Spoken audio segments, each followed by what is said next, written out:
Merci bien, Chérif Diop. Nous accueillons notre second invité. Il s'agit du coordonnateur de la cellule de communication de Benno Bokk Yakaar, Pape Mahawa Diouf. Bonsoir, Monsieur Diouf. Bonsoir, Madame Touré. Merci beaucoup de m'avoir invité. On sera bien entendu avec Pape Djibril Fall. La première question, et c'est de l'actualité qui le dicte bien entendu, on a envie de vous dire, que se passe-t-il à l'APR? Pourquoi un éventuel troisième mandat du chef de l'État est un sujet qui fâche? Il n'y a aucun sujet qui fâche à l'Alliance pour la République et au sein de la coalition Benno Bokk Yakaar.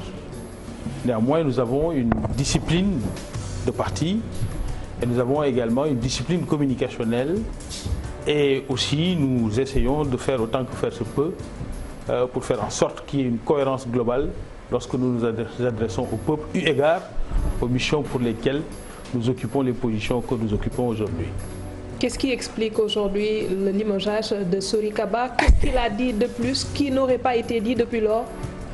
Écoutez, je pense qu'il faut d'abord noter que les prérogatives de nommer ou de démettre à des positions de directeur général ou directeur nationaux, ou tous les postes civils et militaires, même pour être beaucoup plus large, relèvent constitutionnellement des prérogatives du président de la République. Et en l'espèce, il n'est demandé de donner aucune justification lorsqu'il prend une décision.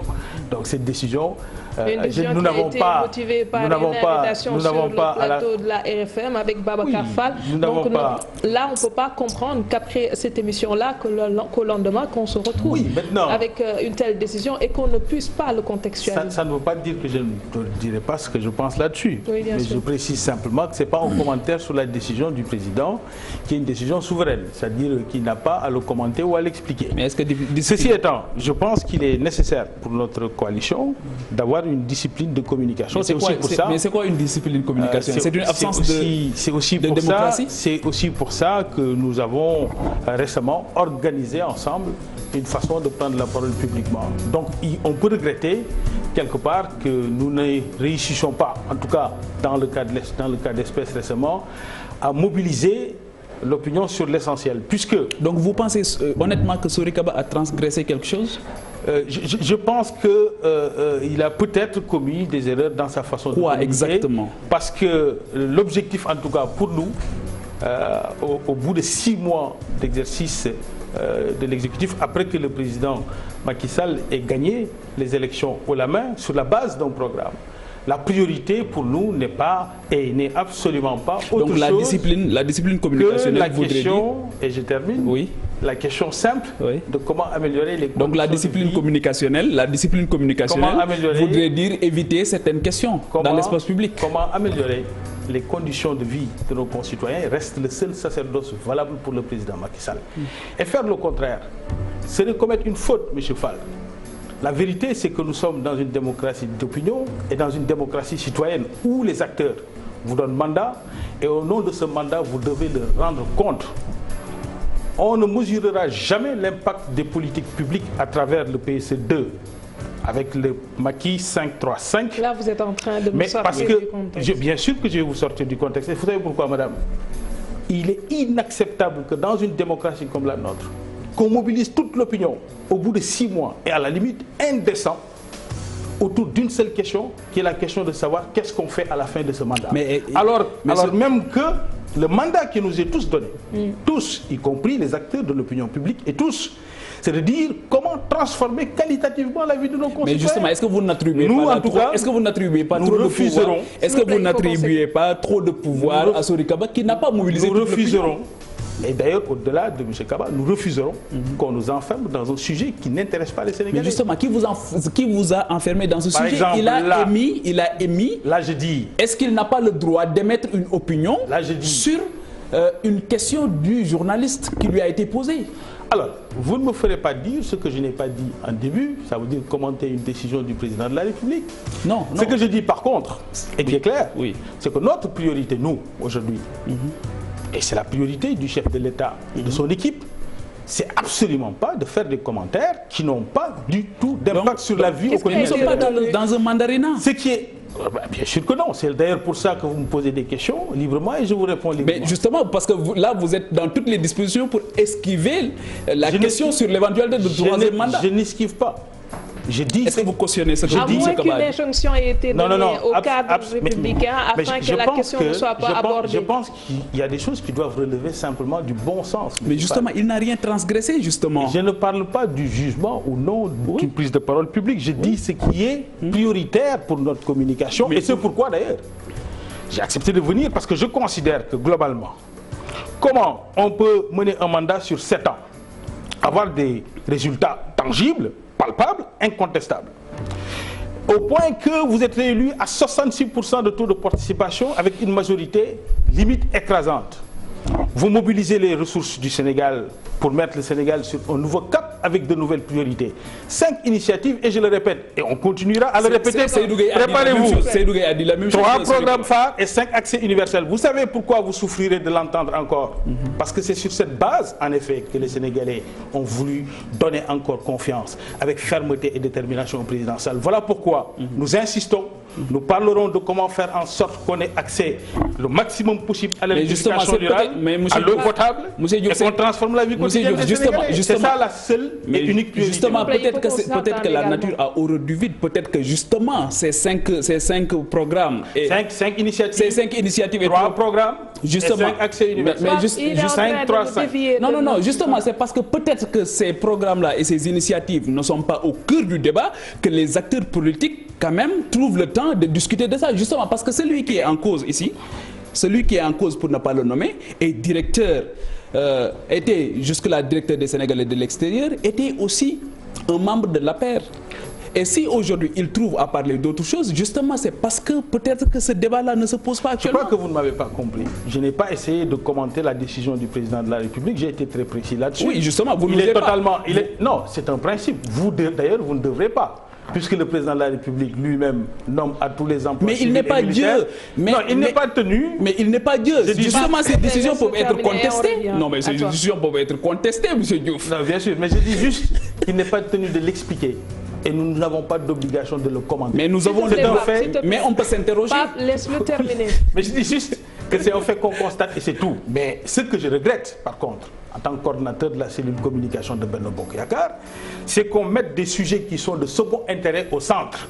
Puisque les Sénégalais n'ont pas élu le candidat de la coalition Benno Bokk Yakaar au nom simplement du 3e, 4e, 6e ou 7e ou je ne sais quel mandat et de quelle chimère, mais simplement pour un programme et une vision pour transformer qualitativement la vie des Sénégalais au quotidien. 5 initiatives très grandes, 3 programmes et 5 accès universels avec comme but de consolider les acquis qui ont eu lieu en 7 ans, de monter encore d'un palier significatif dans la marche vers l'émergence pour 2035. Et ça, on doit pouvoir en parler au bénéfice exclusif des Sénégalais.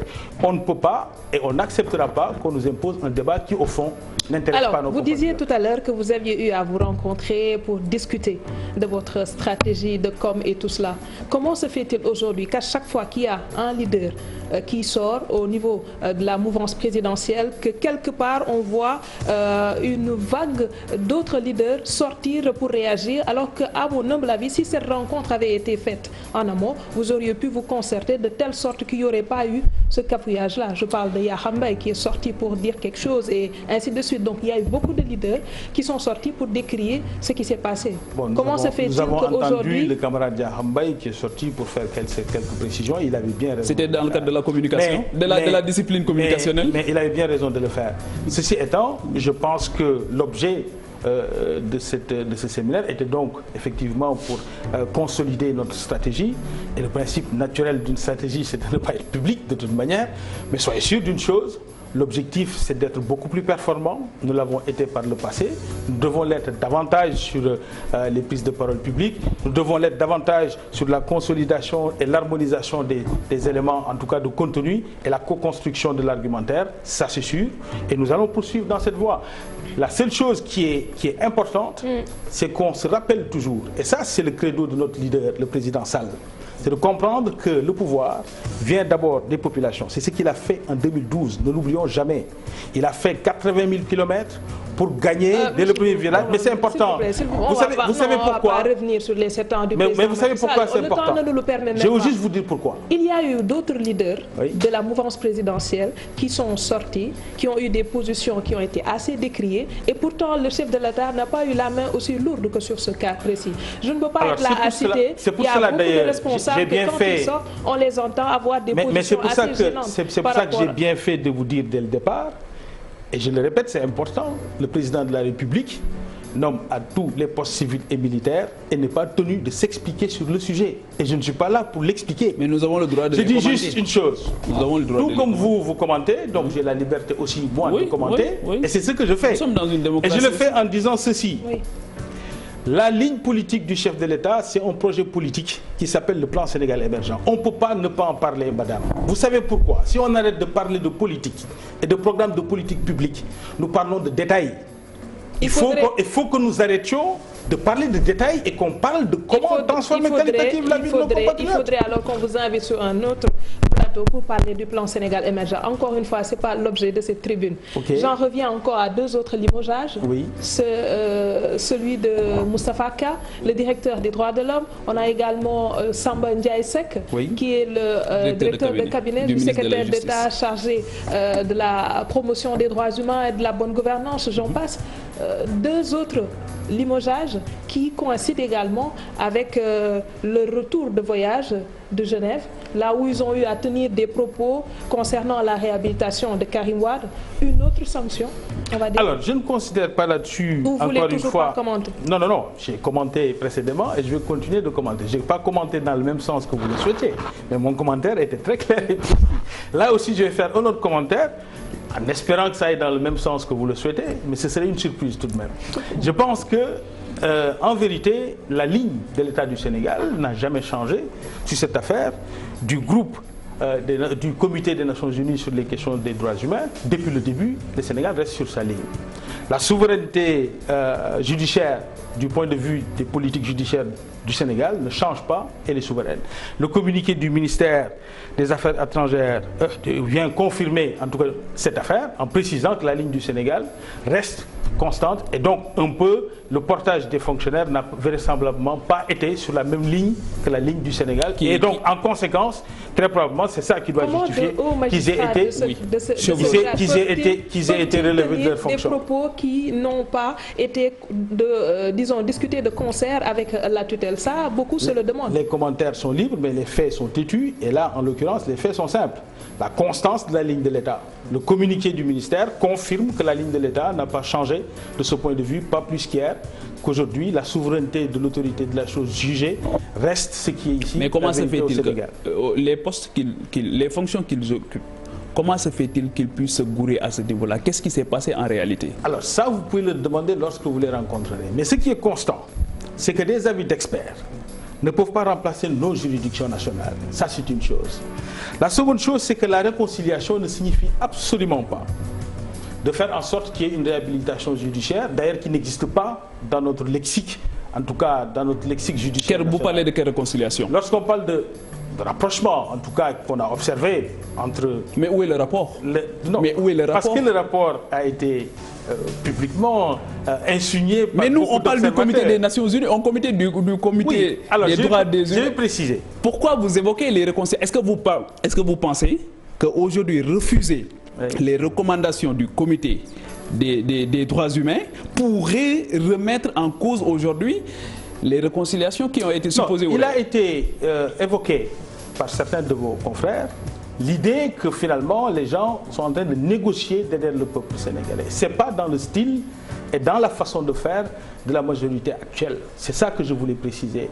On peut parfaitement faire en sorte que les rapprochements aient lieu. Mais monsieur Diouf, où est le rapport entre la réconciliation qui a eu lieu à Masalikul-Jinan et ce qui s'est passé à Genève? Je vous dis que le rapprochement... Ça, c'est un lapsus assez révélateur. Il ne s'agit absolument pas de lapsus du tout. Là, encore une fois, c'est des faits. Il y a certains de vos confrères qui ont émis ce rapprochement et je fais un commentaire pour préciser la chose. Il ne faut absolument justement pas faire ce rapprochement, cela n'a rien à voir. C'est ce que je voulais préciser. Ensuite, rappelez que, en fait, ce comité des droits humains avait, à l'époque, en 2016, évoqué le sujet et on se souvient La partie sénégalaise qui n'avait pas été écoutée par ce comité pour raison de forclusion avait tiré ses conclusions qu'exclusivement sur la base de la contribution des avocats, sur